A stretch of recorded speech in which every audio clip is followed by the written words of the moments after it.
یا رب لک الحمد کما ینبغی لجلال وجہک وعظیم سلطانک قال اللہ تعالی فی القرآن المجید والفرقان الحمید یا ایہا الذین آمنوا کتب علیکم الصیام کما کتب علی الذین من قبلکم لعلکم تتقون۔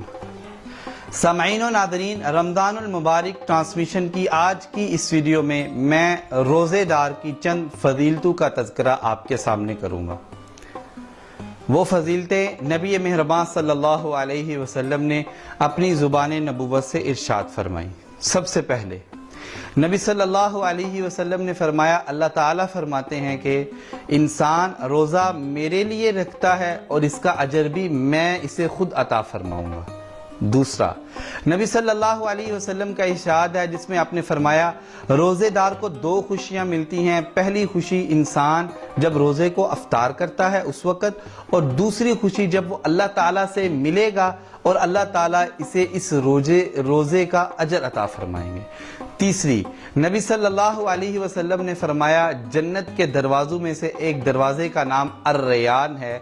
آپ نے فرمایا وہاں سے صرف روزے دار داخل ہوں گے، اور جب روزے دار داخل ہوں گے اللہ تعالیٰ اس جنت کے دروازے کو بند فرما دیں۔ چوتھی فضیلت، نبی صلی اللہ علیہ وسلم نے ارشاد فرمایا کہ روزے دار کی منہ سے آنے والی بو اللہ تعالیٰ کو اتنی عزیز ہے کہ وہ کستوری کی خوشبو سے بھی زیادہ اللہ تعالیٰ کو عزیز ہوتی ہے۔ یہ رمضان، یہ رحمت، یہ مغفرت کا مہینہ بہت ہی عزیز ہے۔